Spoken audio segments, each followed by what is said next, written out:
I'm going to the police academy. That's the Citizens Police Academy, Lance. That's even better. Let's go!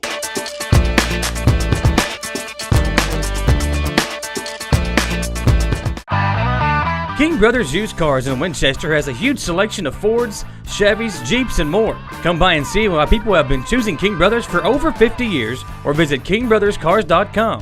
Family owned and time tested since 1966. Brenda and Morton with WBON TV, and it is week 3 of Lance the Lawman Goes to CPA. Lance, last night with State Police, tell us about what you learned. Well, first off, he kind of started out a bit grim. Trooper Purdy showed us a couple of their training videos that they use. It's one guy who was improperly searched. They leave him alone in a room for a couple seconds. He had a gun in his pants. He pulled it out and shot himself in the head. So.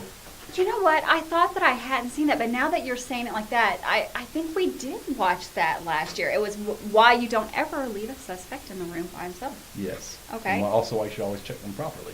Right. Always check their pockets. He also showed us, explained to us, like the guy was, of course you could tell he was very anxious before he grabbed the gun, so he was also saying the signs to look for when someone's about to try something, because that guy he couldn't sit still. He was looking back and forth. He quickly chugged some water he had.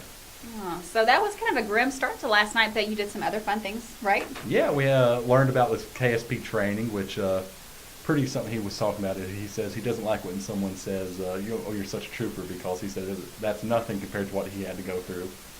Okay. Although he said now he's mellowed out a bit, but he said when he was younger he didn't like it when people called him officer. He said, I'm Trooper Purdy. I went through the training.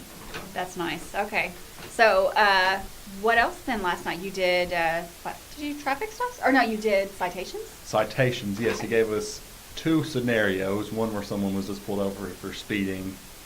They were obviously speeding, so you just give them a citation for it. And also for someone who was pulled over for reckless driving or careless driving or distracted driving. It's across the line, and then it turns out they were drunk. So we had to fill out an arrest citation as well.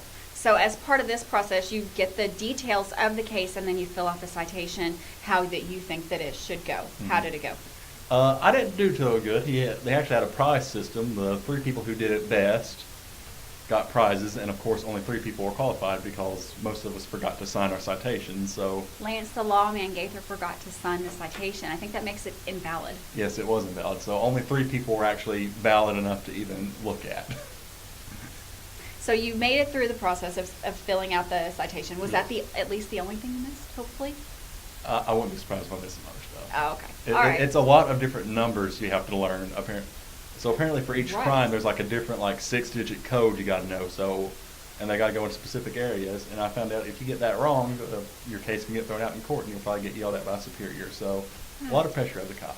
So last year when I did this, we actually went outside. You didn't get that opportunity last night. Weather was not favorable for you last night.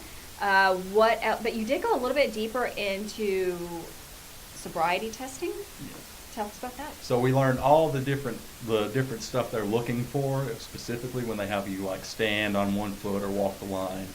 Funny story, one of the state troopers was telling, he's had people say, I couldn't even do this sober, which he said was then a confession of being under the influence. That's a confession there. Yeah. Yeah. You know what? I did that last year, and like I said last time, I did it in heels. So it can be done because I was sober. I did not, unlike other people that have showed up there lately, I was sober when I went. So we've made it through this. Now, what are we looking forward to for week 4? Next week, we are going to the Masson County Detention Center, so we're going to go walk through, see all the prisoners, who I'm sure are super friendly and nice. They say, so last year I did this. I'm going to be there this coming Monday as well because I really enjoyed that portion last year. They say that the inmates can't see you, but they can. I know that it's not a super clear image of you, but there is. They were able to call me out on my boots, say, hey, nice boots. So if they can see you that clearly, then yeah, they said to come with thick skin. Yes, they will. Well, they might not catcall you, but they will They'll yell probably things. insult me, try to pick a fight with me, and then I'll blow my kiss just to make them get mad. Maybe mention your beard. Yeah, maybe.